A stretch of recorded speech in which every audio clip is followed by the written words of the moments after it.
Good morning. It is Friday the 7th of November. We have completed week 10. There's just 4 classes to go. 2 weeks. We finish up the week before Thanksgiving. A couple of things today. So first of all, just a reminder of the new balance exercise that we worked on in class. We've done the tandem stance with the head turned side to side and even supported closing the eyes. Yesterday we added the single leg stand, which is part of the assessment. So shifting the weight to one side, lifting a leg, and then adding that head turn. So when you're here in the tandem stance, you have a very reduced base of support. We reduce that even further by standing on just one leg and doing it. So that's another one to add to your home toolkit.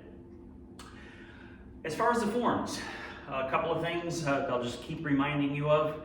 Our step length. I continue to see both classes. This is kind of just a common thing. Getting that step length sort of adjusted to something that is both doable and comfortable for you and doesn't put you out of balance for the next step in. It's very prominent on things like fending off the monkey. If you step back too far, you're going to have some problem getting back to that point. So if we keep the steps small, and the analogy I used yesterday was, imagine you're in an elevator, a small elevator, and you don't have very much stuff to work with. So we know we're going to have a step up in parting the horse's mane. We're going to go to the side for single whip, but even that side is often putting us just a little bit farther forward because getting all the way out to that side is difficult for a lot of us.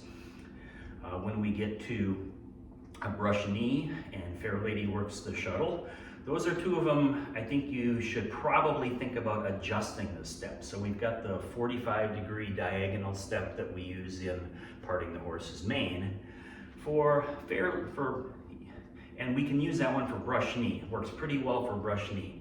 But when you get to Fair Lady works the shuttle, now we're out here and we have to do this twist of the body. So if you split the difference between that side bow step and the diagonal bow step, just go halfway between that as you step out. You may find it much easier to get the twist of the body in as we kind of roll that ball into that form. So step length. The other thing, I can't stress this one enough, speed. There's no rush. There are no bonus points for getting the 8 forms done in under 2 minutes. If it takes you 3-4 minutes to do them, that's probably about average if you're going at a nice slow pace. But if you need to take longer than that, that's fine too. Another thing that I'll bring up to you guys, because the other class mentioned it to me, somebody said, how do you get the forms to look smooth? Mine feel jerky, yours look smooth. That's one that is just repetitions. I have done all of these movements thousands and thousands of times. So if mine look a little smoother, it's just that I've just been doing it for so long that I'm not thinking about it anymore. And that's kind of the stage we want you to evolve to, where the movements are coming very natural and they're not something we have to think about the mechanics of each time, just very natural movement. And the way to do that is just with repetitions. Waving hands like clouds is probably the best example because we can just go back and forth. Left, right, you know, we get to one side and then we just take it back. And because we're not moving forward and backward in space, we don't run out of space. We just keep going back and forth. So when you're practicing, you just practice the same form over and over again. Parting the horse's mane, we have one here. And then take it to the other side. Bring it back in, take another step if you have the space. So a few practice tips there.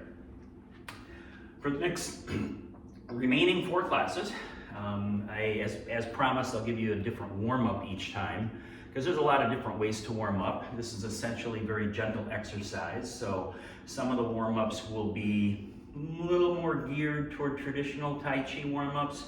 Some of them will be geared toward more of an exercise, moving for health type warm-up. And I will also give you a new balance exercise each of the remaining 4 class periods. Do keep working on the assessment things, the stances again. First stance, feet together. Second stance, half tandem, feet together but one forward of the other. Full tandem stance, let me back up so my feet are in camera. So full tandem, heel to toe, in both directions. And you should just be able to hold that. And again, we're only trying to hold for 10 seconds for the assessment. A lot of PTs will kind of target 20 to 30 seconds as a hold goal. And our last stance, of course, is shifting to one leg, picking up just a single leg stand.